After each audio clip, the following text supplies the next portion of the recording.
විසින් මෙසේ අසන ලදී. අපගේ භාග්‍යවතුන් වහන්සේගේ අසිරිමත් චරිතාපදානය.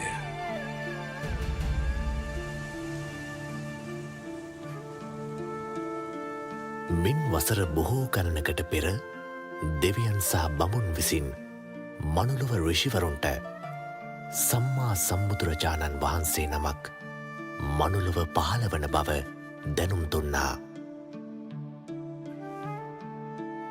ඒ සම්මා සම්බුදුරජාණන් වහන්සේ දෙදිස් මහා පුරුෂ ලක්ෂණයන්ගෙන් සෝපමාන වන බවත් මනුලොව ඍෂිවරුන්ට දෙවියන්ගෙන් දැනගන්නට ලැබුණා.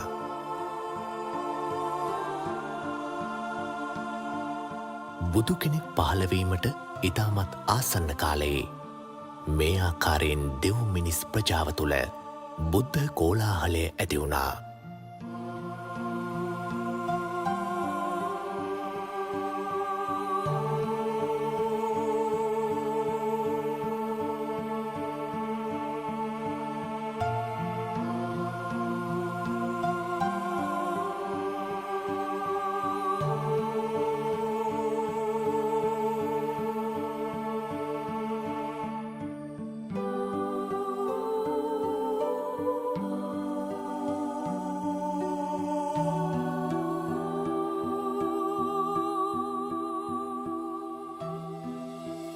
සක්දෙවිඳු මහා බ්‍රහ්මයා ප්‍රධාන දෙව්බමුන් විසින් තුසිත දෙව්ලොව දෙව් සභා මණ්ඩපයේදී සන්තුසිත දෙවියන් ඉදිරියේ බුද්ධත්වය සඳහා සුදුසු කල් පැමිණ ඇතැයි දැනුම් දුන්නා. සම ක්‍රමයෙන් දුරුවර්ණ වුණා. පැළඳ සිටි දිව්‍ය මල්මාලා ක්‍රමයෙන් පරවෙන්නට පටන් ගත්තා. දිව සලුවල පැහැය ක්‍රමයෙන් අඩු වුණා. දහඩිය තමන්නට පටන් ගත්තා. දෙවි බඹුන් මෙසේ ආරාධනා කළා. මහා වීරයන් වහන්ස, මේ සුදුසු කාලයයි. මව්කුසක පිළිසිඳ ගන්නා සේක්වා දෙව් මිනිස් ප්‍රජාව සසර කතරින් එතෙර කරවීමට බුද්ධත්වය සාක්ෂාත් කරන සේක්වා. සන්තුසිත දෙවියන් තුසිත දෙව්ලොවින් චුතවීමට පෙර පංච මහා විලෝකනය සිදු කළා.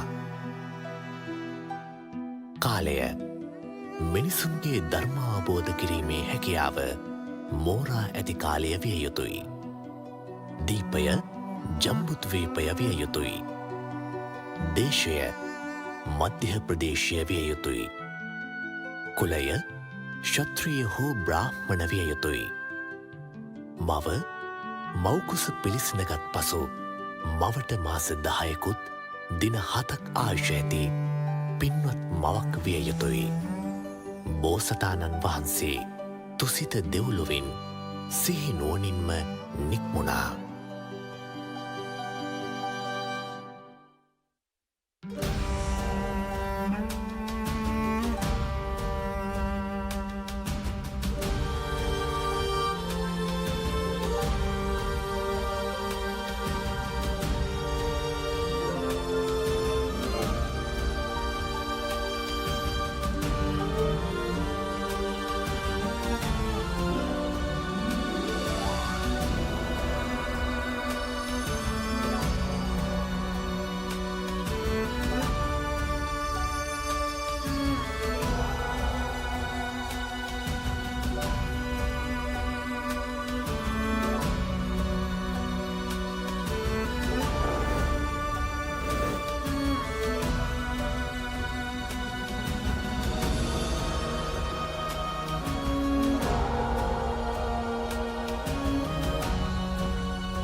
පුරෝහිතවරුනි, පෙරදින රාත්‍රියේ දේවින් වහන්සේ දුටු සිහිනේ අර්ථය කුමක්ද? මහරජතුමනි, පින්වත් පුත්රුවනක් ලැබෙනා බවට පෙරනිමිත්තකුය. ඔහු සාමාන්‍ය පුත්රුවනක් නොවේ. මහා පුණ්‍යවන්ත, මහා ආනුභාව ඇති අතිශ්‍රේෂ්ඨ වූ උතුම් පුත්‍රරත්නයක්.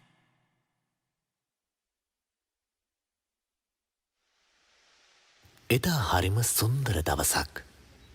එක යායට මල් පිපිලා. උදා හිරුමඩල පෙරදිගින් මෝතු වෙද්දී කුරුළු ගොබෙයියන්ගේ කෝමල නාදයෙන් මුළු පරිසරයම ප්‍රබෝධමත් වුණා.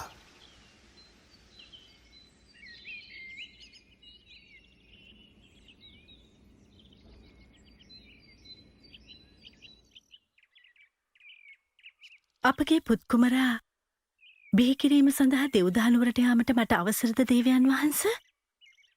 හොඳයි, මම එය සූදානම් කරන්නම්.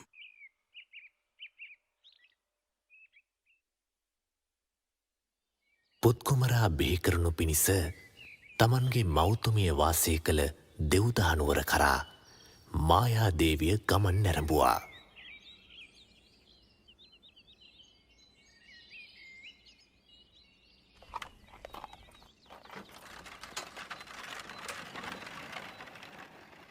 සිහිල් සුළං රැලි දසත හමා ගියා. ශ්වේතවර්ණ හිරුරැස් විසිතුරු රටා මවමින් සිව් දෙසම ආලෝකමත් කළා. ඒ පින්බර දිනයේ වචනයෙන් කිව නොහැකි කුමක්දෝ වසිරියක් සැඟවී තිබුණා.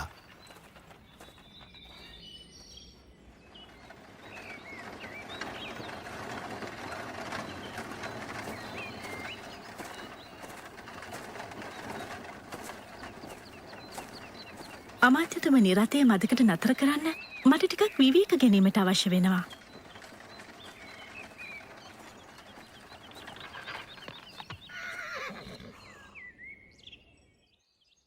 අද ලුම්බිනි සල්ලුවෙන හරිම ලස්සනයි. මේ මාගේ මිත්තනිය නමින් කරවන ලද රාජකීය උද්‍යානයක්. දේවින් වහන්ස, එසේනම් සල්ලුවෙනට වැඩමකොට මදක් විවේක ගනු මැනවි.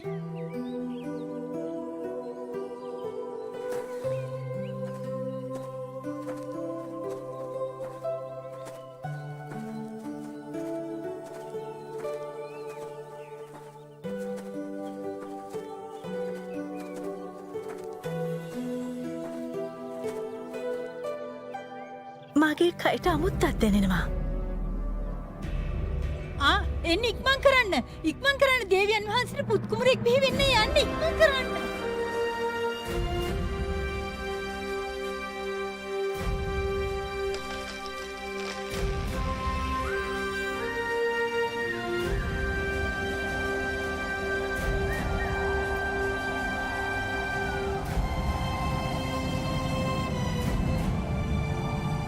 ඒ මොහොතේ මහපොළොව කම්පා වුණා. දෙවියන්ගේ දේවානුභාවය ඉක්මවා ගිය මහත් ආලෝකයක් මුළු මහත් ලෝක ධාතුවෙහිම පැතිර ගියා. සතරවරම් දෙවිවරුන් දිව්‍යමය සලුවක් රැගෙන මහා බෝසතාණන් වහන්සේව පිළිගන්නට පැමිණියා. බෝසත් කුමරාව දේවියගේ ඉදිරියෙහි තබා මෙසේ පැවසුවා. දේවිය සතුටු වන්න. මහා පින් ඇති කුමරෙකුයි ඉපිද සිටින්නේ. උණුසුම් සහ සීත දිය ධාරා දියකිස පිණිස අහසින් ඇදහැළුණා.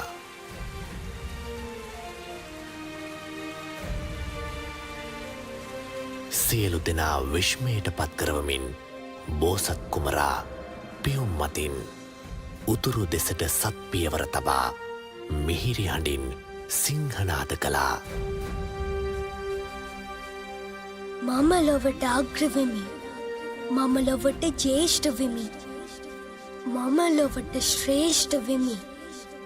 මේ මාගේ අන්තිම ඉපදීමයි. මින් පසු මාගේ ඉපදීමක් නැත. සාදු සාදු සාදු.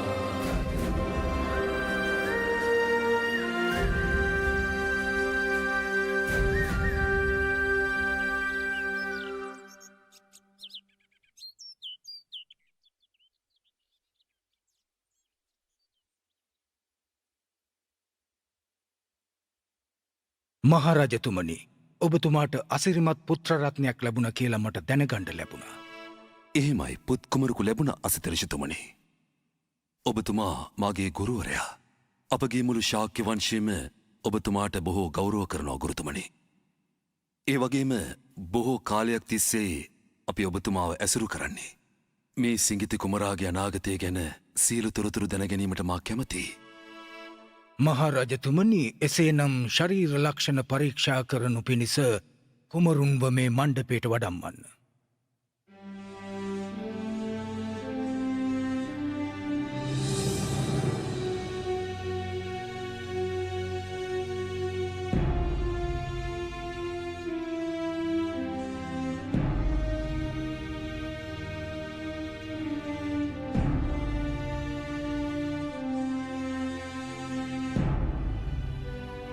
සියලු මහා පුරුෂ ලක්ෂණයන්ගෙන් යුත් ඉතාමත් කලාතුරකින් පහළවන දෙව් මිනිසුන්ට සැප උදා කරන උතුම් පුරුෂ රත්නයක්.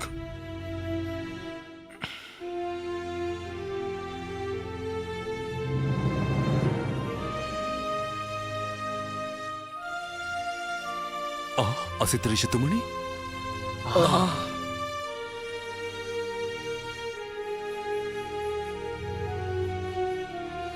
මහරජතුමනි මේ සිංගිති කුමරා ඒකාන්තයෙන්ම උත්තම පුරුෂ රත්නයක්. කුමාරයා අනාගතයේදී සියලු ලෝක සත්වයන්ට සැප උදා කර දෙන ඒ උතුම් විමුක්තිය පෙන්වන්නට සම්මා සම්බුද්ධත්වයට පත්වෙනවා. මේ සිටින්නේ දෙපා ඇති සියල්ලන් අතර උත්තම වූ මනුෂ්‍ය රත්නයක්. ඒ ගැන මට හරිම සතුටුයි. අහෝ ඒත් මට කනගාටුයි. ඇයි ඔබතුමා කනගාටුයි කිව්වේ? මොකක්ද ඒට හේතුව? මම ජීවත් වන්නේ තව ටික කලයි මහරජතුමනි. ඔබගේ උත්තම පුරුෂ රත්නය ධර්ම චක්‍රය ප්‍රවර්තනය කරන විට මම මේ මනුලොව හැරගොසින්.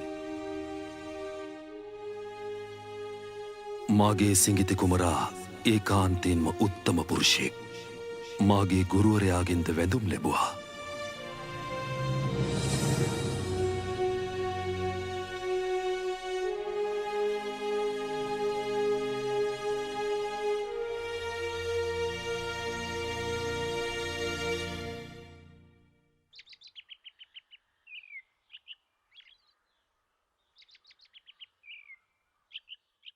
බ්‍රාහ්මණවරුනි, මාගේ කුමරාගේ අනාගතය ගැන ඔබලා දරන්නේ කුමන අදහසක්ද? ඒ වගේම කුමරාට නමක් යෝජනා කරන්න.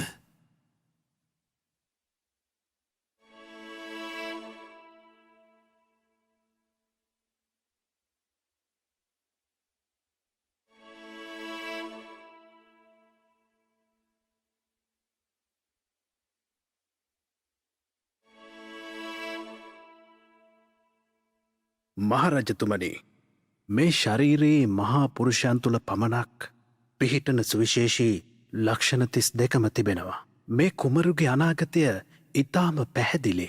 ගිහිගෙයි වාසය කළොත් සක්විති රජ වෙනවා. ලෝකය දැහැමින් ජයගෙන ඉතා හොඳින් පාලන කටයුතු කරනවා. ඒ වගේම ගිහි බැඳුම් අතහැර දමා පැවිදුවහොත් සියලුම දුක්නසා ලෝතුරා සම්මා සම්බුද්ධත්වයට පත්වෙනවා. මහරජතුමනි, මගේ අදහසත් ඒකමයි. දෙතිස් මහා පුරුෂ ලක්ෂණ ඇති කෙනෙකුට උරුම වන්නේ ඔය ඉරණම් දෙක පමණයි. මාගේ අදහසත් ඒකමයි රජතුමනි. එය නිවැරදි. කොණ්ඩඤ්ඤ බ්‍රාහ්මණතුමනි, මේ පිරිස අතරින් ඔබ ලාබාලම කෙනා. නමුත් ඔබ අනික් බ්‍රාහ්මණයින් වගේම දැනුම අතින් බොහෝ පරතරට ගිය කෙනෙක් බව මා දන්නවා. ඔබතුමත් මේ අනෙක් අයගේ අදහසට එකඟද? කුමරා සක්විති රජ වෙයිද සම්මා සම්බුද්ධත්වයට පත් වෙයිද? කුමරුගේ දෙතිස් මහා පුරුෂ ලක්ෂණ මා පරීක්ෂා කර බැලුවා දේවයන් වහන්ස.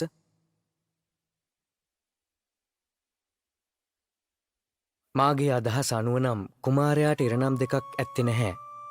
ඔහු රජසප අතහැර ඒකාන්තයෙන්ම සම්මා සම්බුද්ධත්වයට පත්වන බව ස්ථීරයි මහරජතුමනි. බ්‍රාහ්මණතුමනි, ඔබ එසේ සිතනවා නම් කුමාරයා ගිහිගිය කලකිරීමට හේතුව කුමක්ද? මහරජතුමනි, කුමරාට කලකිරෙන දේ දකින්නට ලැබෙනවා. ඒ තමයි වයසට ගියාය, ලෙඩ වුණාය සහ මැරුණාය.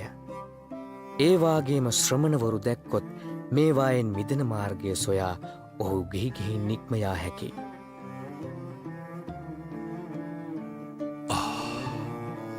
මම කැමති මගේ පුතා මේ ලෝකයම පාලනය කරන සක්විති රජ කෙනෙක් වෙනවා දකින්නයි.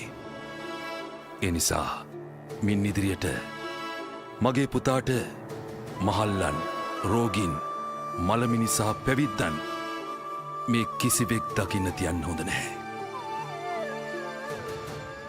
ඉන්පසු කුමරාට නම් තැබීම සිදු වුණා. ලොවට යහපත උදා කරන අර්ථයෙන් සිද්ධාර්ථ යන නම තැබුවා.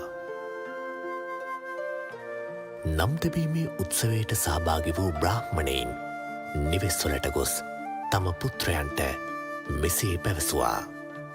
සිද්ධාර්ථ කුමාරයා යම් දිනකදී ගිහිගිය අතහැරියා කියා ඔබ දැනගත් විට ඔබත් පැවිදි ජීවිතයට ඇතුළුවන්න. ජීවිතාවබෝධය උපදවා ගන්න.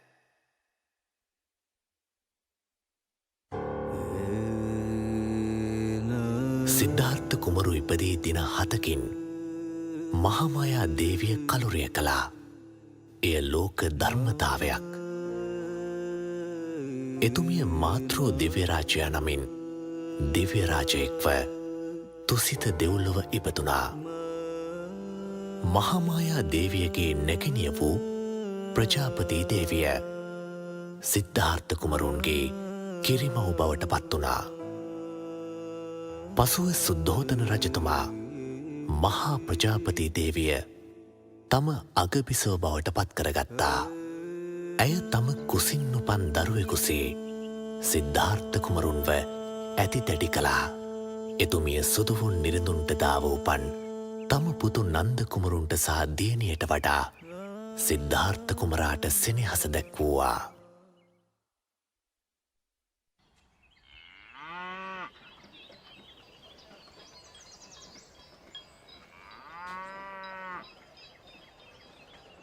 පිය රජතුමා සූදානම් කරපු වප්මගුල් උත්සවය බලන්න යන්නේ නැද්ද?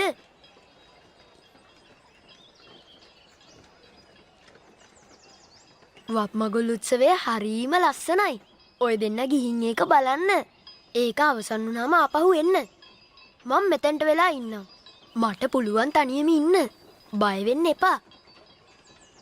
එහෙනම් කුමරුනි කොහෙවත් යන්න නැතුව මෙතනටම වෙලා ඉන්න. අපි ඉක්මනට උත්සවය නරඹලා එන්නම්.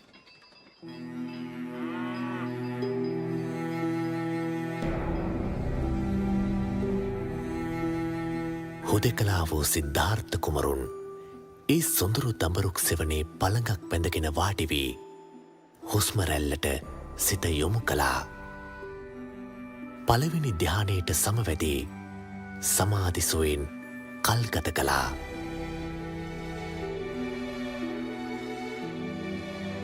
හවස් වෙද්දී හිරුරැස් අවරට බරවී ගියත් කුමරුන්ට සෙවන දුන් දඹරුක් සෙවන සෙලවුණේ නැහැ. ඒ ප්‍රාතිහාරය දුටු සේවකයන් රජතුමාට ඒ බව සැලකලා.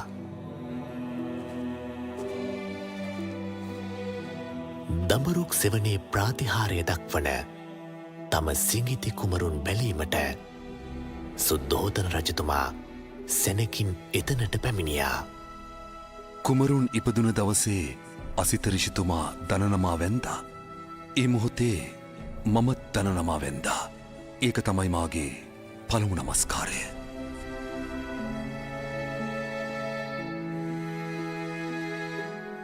පුත් කුමරුනි, මේ මාගේ දෙවන නමස්කාරයයි.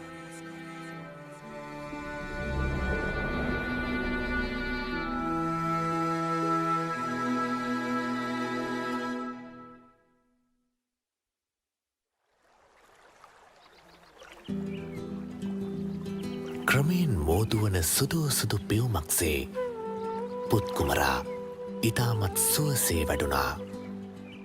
සුද්ධෝදන රජතුමා සියලු සැප සම්පත් සැලසුවා.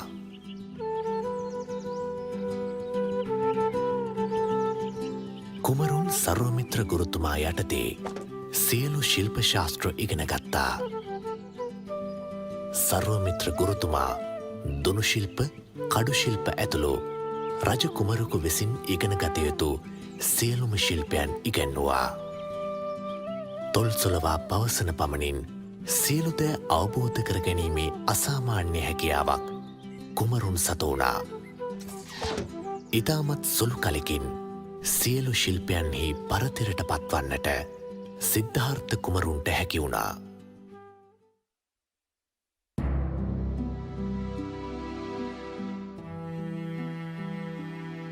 සිද්ධාර්ථ කුමරුන්ගේ පහසුව පිණිස සුද්ධෝදන රජතුමා විසින් රම්‍ය සුරම්‍ය සහ සුභ යන මාලිකා තැනෙව්වා. එක් ඍතුවක එක මාලිකාවක බැගින් වාසය කරමින් කුමරුන් ගේ ජීවිතයට සිත අලවා වාසය කළා. වයස අවුරුදු 16 දී සිද්ධාර්ථ කුමරාගේ රාජකීය සරණ මංගල්‍යය පවත්වන්නට පිය රජතුමා කටයුතු සූදානම් කළා. කුමරුන් අතිනතගත්තේ රූපයෙන් මෙන්ම ගුණයෙන්ද අග්‍රප්‍රාප්ත වූ යශෝදරා කුමරිය සමගයි. කාලය කෙමින් ගෙවී ගියා. වයසවුරුදු 29 දක්වාම කුමරුන් ඉතා සුවසේ රජ සැපවින්දා.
චන්න පොඩ්ඩක් නතර කරන්න.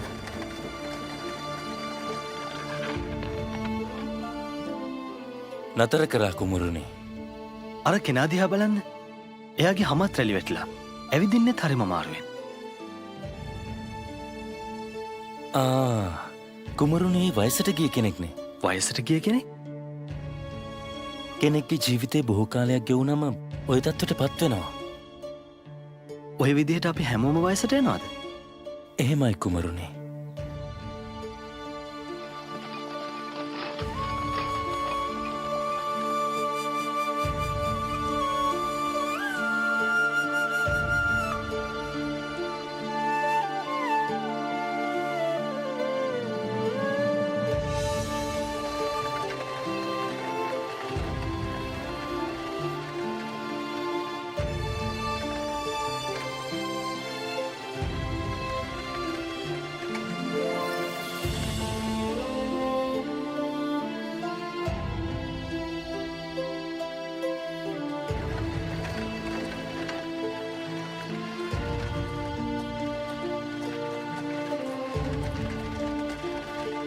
චන්න රථය නතර කරන්න.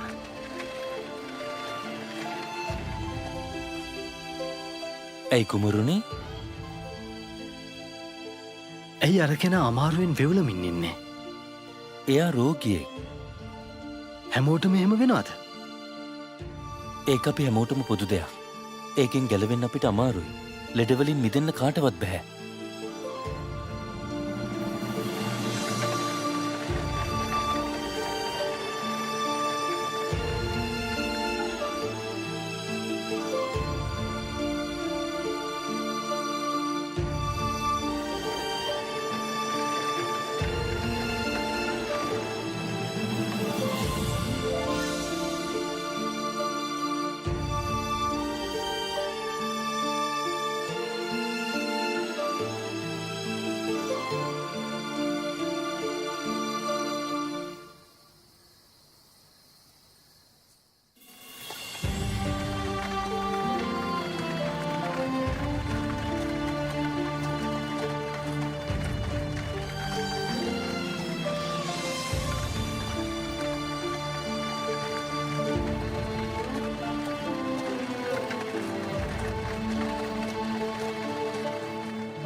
කුමරුණි ආපසු රථයට නගින්න. ඔතනට යන්න එපා. ඉක්මන් කරලා මෙහාට එන්න.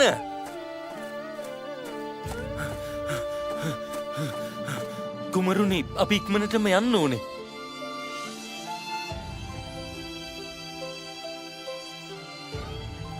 අර රෙදිකඩකින් නොතල තියෙන්නේ මිනිස්සෙක් වනේද? කුමරුණි ඒ තමයි ජීවිතේක අවසානය. අපි හැමෝම මැරෙනවද? එහෙමයි කුමරුණි. මේ ලෝකෙ ඉන්න හැමෝම කාලයක් යද්දි මැරෙනවා. එතකොට මමත් මැරෙනවද? කුමරුණි අපි හැමෝම කවදා හරි දවසක මැරෙනවා.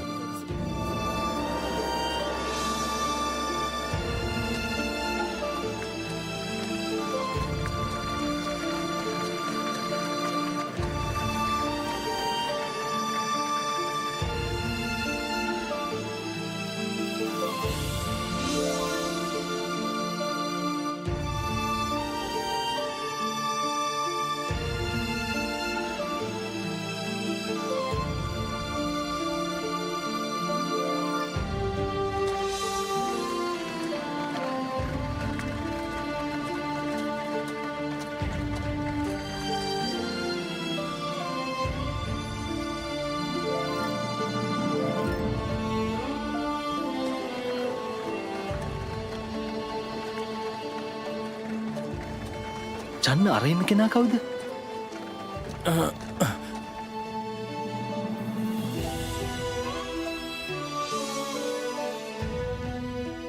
ඒ ඉන්නේ පැවිදි උතුමෙක්. ජරා මරණ දුක් වලින් මිදීම සඳහා සැබෑම විමුක්තියක් සොයා යන කෙනෙක්. මේ කෙනා නම් හරිම ශාන්තයි. සංසුන් නිදුරන් නැති කෙනෙක්.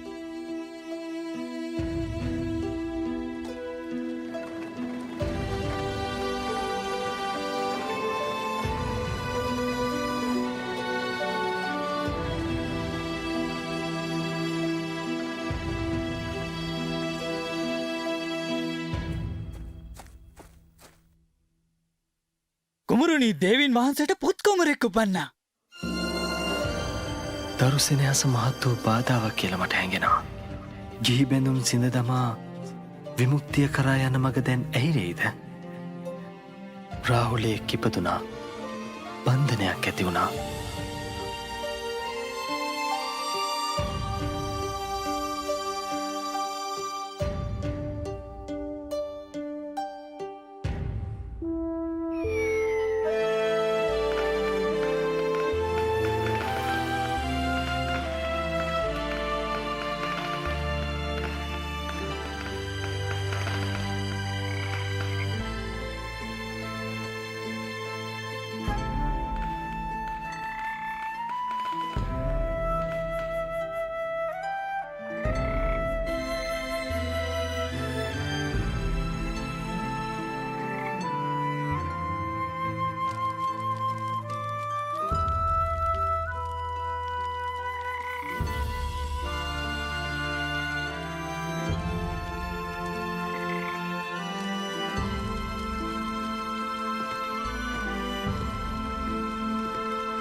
යශෝදරා, ඔබගේ සෙනෙහස මම නොදන්නව නෙවෙයි. නමුත් මම මේ සෙනෙහසේ පැඳී සිටියොත් ඔබත් මාත් අපගේ පුත්කුමරුණුත් අනිත් හැම දෙනාමත් වයසට යෑමේ, ලෙඩවීමේ, මරණයේ ගොදුරු බවට පත්වේවි.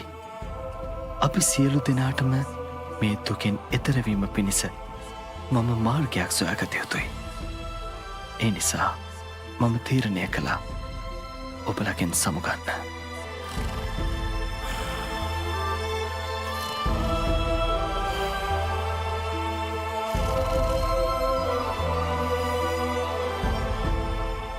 චන්න චන්න චන්න නැගිටින්න චන්න නැගිටින්න ඇයි කුමරුණේ? ඉක්මං කරලා අපිට එලියට යන්න කන්දකස් සූදානම් කරන්න. අපි දැන්ම පිටත් විය යුතුයි. හැබැයි අපව කිසි කෙනෙක් නොදකිය යුතුයි. තේරුණාද? එහෙමයි.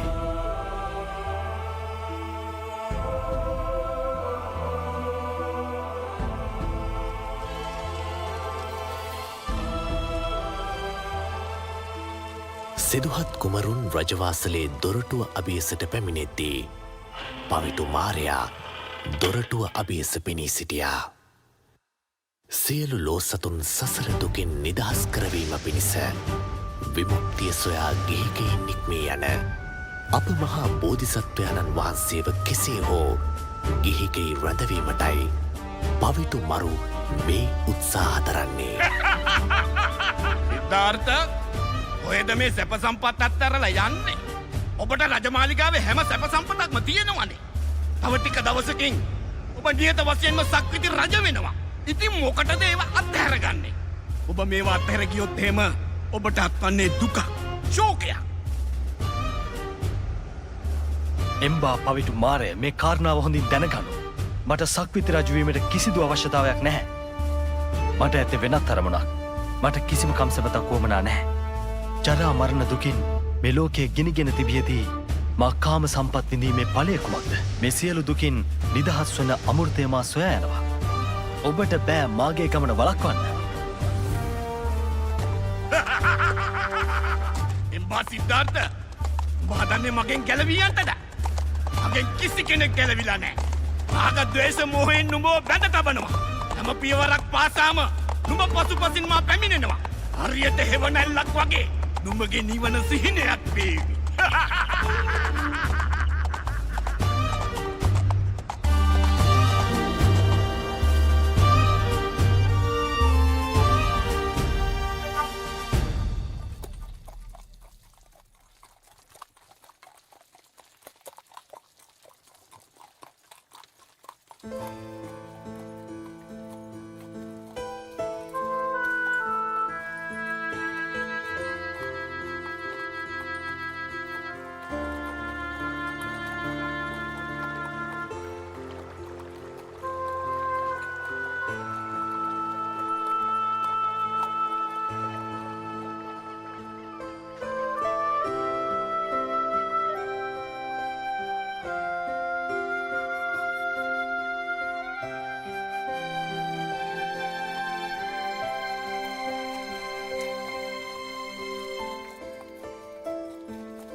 අප මේ දැන් ඇවිත් ඉන්නේ අනුමාකන්තරට චන්න.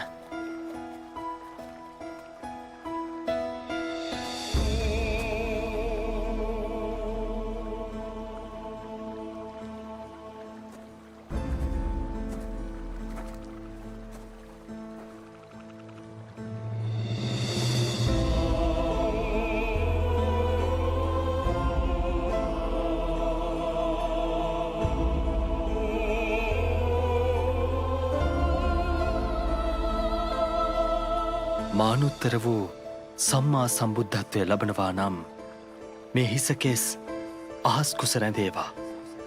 ඒසේ නොවේ නම් මේ හිසකෙස් පොළොවේ පිහිටාවා. බෝසතාණන් වහන්සේගේ කේශධාතුන් වහන්සේලා යොදුනක් පමණ ඉහළ ආසේ රැඳෙද්දී සක්තිවිඳුන් මැණික් කරඬුවක් තුළට ඒ කේශධාතුන් වහන්සේලා පිළිගත්තා. ඉන් පසුව තාවතින්ස දෙව්ලොව සිළුමිණි සෑයේ තැන්පත් කොට මහත් ශ්‍රද්ධාවෙන් වන්දනාමාන කළා.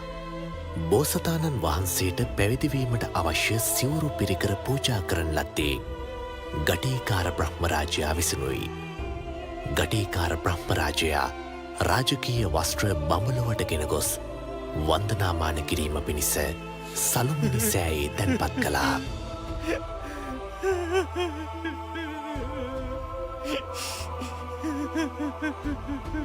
තවත් මේ ගැන කනගාටුවීමෙන් පලක් නැහැ. ලෝක සත්වයා සසර දුකින් මුදවා ගැනීම පිණිස මා මේ ගමන යා යුතුයි. ඔබ ගිහින් පිය රජතුමානන්ට දන්වන්න සසර දුකින් නිදහස්වීමේ මාර්ගය මනිවැරදිව අවබෝධ කොට නොගෙන යළි මාලිකයට නොපැමිණෙන බව.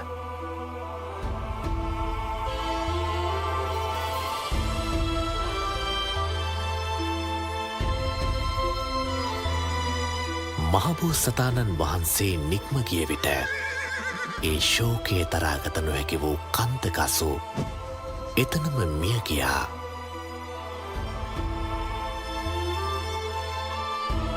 බෝසතාණන් වහන්සේ හට උපකාර කළ පුණ්‍ය විපාකයෙන් ඒ මොහොතේම කන්තක දෙව්පුතු නමින් තාවතින්ස දෙව්ලොව සොඳුරු විමානයක උපත ලැබුවා.